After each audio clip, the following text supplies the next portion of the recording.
జై శ్రీరామ్. అందరికీ నమస్కారం.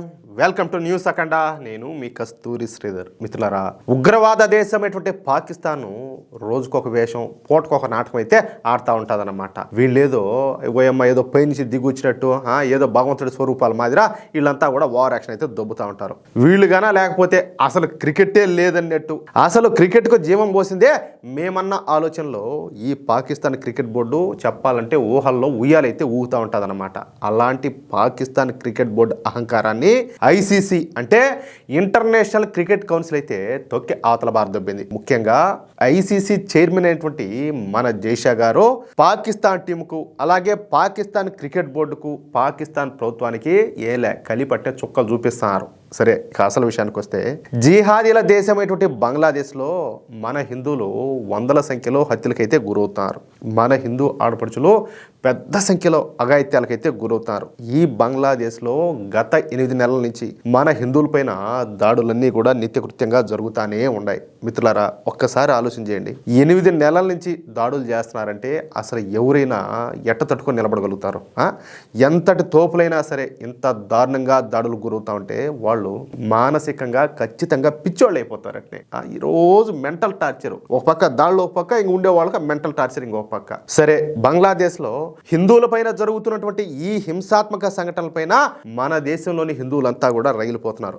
ఎవరైతే నేను హిందువును అని చెప్పి ఫీల్ అవుతూ ఉంటారో వాళ్ళు ప్రతి ఒక్కరు కూడా కోపంతో రగిలిపోతున్నారు. దీంతో బంగ్లాదేశ్ క్రికెట్ జట్టు ఎప్పుడు మన దేశానికి వస్తుందా, ఎప్పుడు మన సత్తా చూపిద్దామని మన దేశంలో ఉన్నటువంటి కట్టర్ హిందువులంతా కూడా సమయం కోసం వెయిట్ చేస్తున్నారు. ఆ సమయం చెప్పాలంటే రానే వచ్చింది. T20 వరల్డ్ కప్ మన దేశంలో జరుగుతూ ఉండటంతో బంగ్లాదేశ్ కూడా మన దేశానికి అయితే రావాల్సిన అవసరం అయితే ఏర్పడింది. అయితే ఇక్కడే బంగ్లాదేశ్ క్రికెట్ జట్టు అయితే భయపడింది అనమాట. మేము గనక భారత్కు వెళ్తే మా పైన భారత్లోని హిందువులు ఖచ్చితంగా దాడులు చేస్తారని, మాకు మళ్ళీ బంగ్లాదేశ్ తిరిగి వచ్చేటటువంటి పరిస్థితులు కూడా ఉండవని చెప్పి ఈ బంగ్లాదేశ్ క్రికెట్ టీము తమ మ్యాచ్లను శ్రీలంకకు తరలించమని చెప్పేసి ఐసీసీని అయితే కోరింది. ఎందుకు? భయపడిపోయి. కానీ ఐసీసీ చైర్మన్ ఎవరా? ఐసీసీ చైర్మన్ సాక్షాత్తు మన అమిత్ షా గారి కుమారుడైనటువంటి జైషా గారు. మరి ఇలాంటి అవకాశాన్ని జైషా గారు వదులుకుంటారా?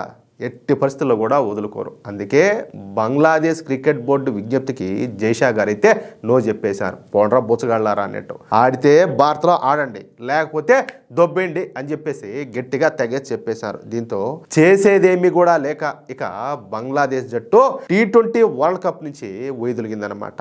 ఇక అక్కడి నుంచి అసలు రాజకీయాలు అయితే మొదలైనాయి. ఇక ఈ విషయం పైన పాకిస్తాన్ క్రికెట్ బోర్డు మాట్లాడుతా, బంగ్లాదేశ్ మా మిత్ర దేశం, బంగ్లాదేశ్ మా ముస్లిం దేశం, చూడండి అంటే ఆడ మతానికి మెలికి పెట్టారనమాట. అలాంటి దేశాన్ని మీరు ఏ విధంగా T20 నుంచి వెళ్ళగొడతారు? ఈ విధంగా అయితే మేము కూడా టోర్నీ నుంచి వెళ్ళిపోతాం అని చెప్పేసి ఈ పాకిస్తాన్ క్రికెట్ బోర్డు ఐసీసీని అయితే హెచ్చరించింది. చెప్పాలంటే బెదిరించే ప్రయత్నం చేసింది.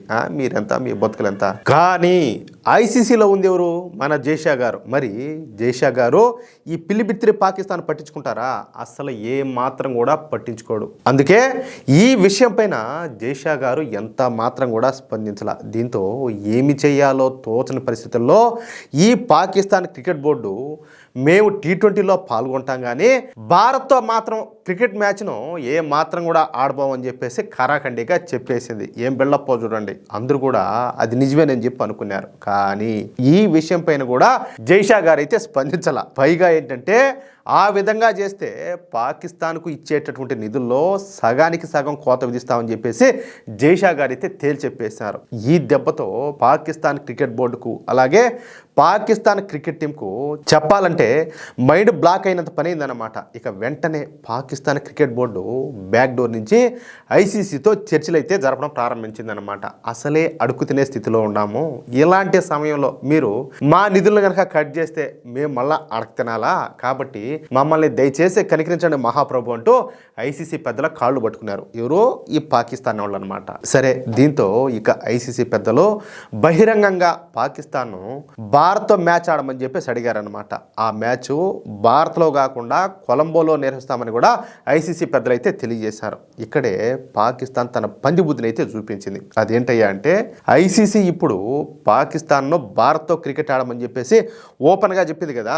ఇక ఆ విషయాన్ని అడ్డం పెట్టుకొని ఐసీసీ మమ్మల్ని భారత్తో క్రికెట్ ఆడమని చెప్పింది కాబట్టి మేము 3 డిమాండ్లను ఐసీసీ ముందైతే పెడుతున్నామని 3 డిమాండ్లను ఈ పాకిస్తాన్ క్రికెట్ బోర్డు ఐసీసీ ముందైతే పెట్టిందనమాట. ఏంటి అయ్యా అంటే చూడండి, అందితే జుట్టు అందకపోతే కాళ్ళు అనమాట. ఆ విధంగా ఉన్న వీళ్ళ బతుకులు. బంగ్లాదేశ్ T20లో ఆడకపోయినప్పటికీ బంగ్లాదేశ్కు ఎక్కువ నిధులను అయితే కేటాయించాలంట. అంతేకాకుండా బంగ్లాదేశ్కు అదనంగా కొన్ని నిధులను అయితే కేటాయించాలా. ఇక నుంచి భారత్తో క్రికెట్ ఆడే సమయంలో భారత క్రికెటర్లు తమ జట్టు సభ్యులకు అంటే ఎవరికి ఈ పాకిస్తాన్ క్రికెటర్లు అంతా ఉన్నారు కదా వాళ్లకు షేక్ హ్యాండ్లు ఇవ్వాలంట. కాదురా మీరేమన్నా కాదు మీరేమన్నా మా వాళ్ళ గర్ల్ ఫ్రెండ్లు మీరా? మీకు షేక్ హ్యాండ్ లేను లిప్ కిసులు పెట్టినా ఏం మనుషులురా మీ బతుకులు జడ. ఈ సంవత్సరం ఏదైనా ఒక ఐసీసీ టోర్నీను పాకిస్తాన్లో నిర్వహించే విధంగా చూడాలా, అందులో భారత్ కూడా ఉండాలని చెప్పేసి వీళ్ళు గొంతెమ్మ కోరికలన్నీ కూడా కోరినారు. ఈ 3 డిమాండ్లను పాకిస్తాన్ ఐసీసీ ముందు అయితే పెట్టింది. అంతేకాకుండా మీడియా ముందు చెప్పాలంటే హడావిడి చేసింది. ఇక ఈ విషయం పైన మళ్ళీ పాకిస్తాన్ క్రికెట్ బోర్డే ఐసీసీ పెద్దలతో చర్చలు అయితే జరిపిందనమాట. ఎలాగైనా సరే ఈ డిమాండ్లకు ఒప్పుకోమని చెప్పేసి చెప్పాలంటే ప్రాధేయపడింది. ఈ డిమాండ్లకు ఒప్పుకోకపోయినా కనీసం ఒప్పుకున్నట్టు నటించమని ఐసీసీ పెద్దలను ఈ పాకిస్తాన్ క్రికెట్ బోర్డు అయితే కాళ్ళు పట్టుకొని బ్రతిమలాడింది. చూడండి ఎంత దిగజారిపినారు ఇలా బతుకులు జడ. కానీ ఇందాక నేను చెప్పినా కదా, అక్కడ ఉండేది ఎవరు? జైషా గారు, అంటే అమిత్ షా గారి రక్తం. మరి జైషా గారు పాకిస్తాన్ ముందు తలొస్తాడా? అసలు సమస్యే లేదు. అందుకే జైషా గారు మీరు ఆడితే ఆడండి, లేకపోతే మీరు కూడా ఆ బొంగులో దేశంలో మారా పెట్టా బేడా సొతుకు దొబ్బేయండి అని చెప్పేసి మొహమాట లేకుండా చెప్పేశాడు. క్రికెట్ అంటే ఇదొక అంతర్జాతీయ క్రీడ. ఇక్కడ మీ మత రాజకీయాలకు మీ దిక్కుమాలినటువంటి డిమాండ్లకు ఎవరు కూడా లొంగరు. ఇక మీరు 1 సంవత్సరం పాటు ఎక్కడా కూడా క్రికెట్ ఆడకుండా మీ పైన నిషేధం విధిస్తామంటూ జైషా గారు మామూలు వార్నింగ్ కాదు, మాస్ వార్నింగ్ ఇచ్చాడు. అంతే. ఆ దెబ్బతో T20 వరల్డ్ కప్ లో భాగంగా భారత్తో మ్యాచ్ ఆడమంటూ మొండికేసినటువంటి ఈ పాకిస్తాన్ జట్టు అయితే వెనక్కి తగ్గింది. ఈ నెల 15వ తేదీన కొలంబోలో జరగాల్సినటువంటి మ్యాచ్ లో టీమిండియాతో తలపడాలని చెప్పేసి ఆ దేశ ప్రభుత్వం పాకిస్తాన్ క్రికెట్ బోర్డుని అయితే ఆదేశించింది. క్రికెట్ స్ఫూర్తిని కొనసాగించే ఉద్దేశంతోనే ఈ నిర్ణయం తీసుకున్నట్లు అక్కడ ప్రభుత్వం అయితే స్పష్టం చేసిందనమాట.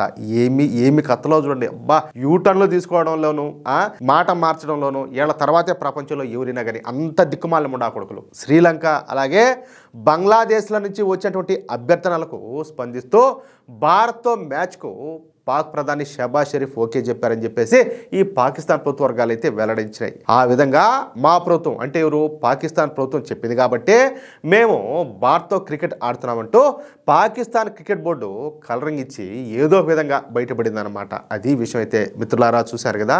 ఇది చెప్పాలంటే మన జైషా గారి దెబ్బ అనమాట. పాకిస్తాన్ మైండ్ బ్లాక్ అయ్యే విధంగా చేసేటువంటి ఐసీసీ మాస్టర్ స్ట్రోక్ ఇది. కుక్కతోక వంకర అన్నట్టుగా ఎన్ని నాటకాలు ఆడినా ఎన్ని ఖాతాలు దొబ్బినా చివరకు భారత్ ముందు పాకిస్తాన్ మోకరిల్లక తప్పలా. అట్లుంటుంది మన దెబ్బ అంటే.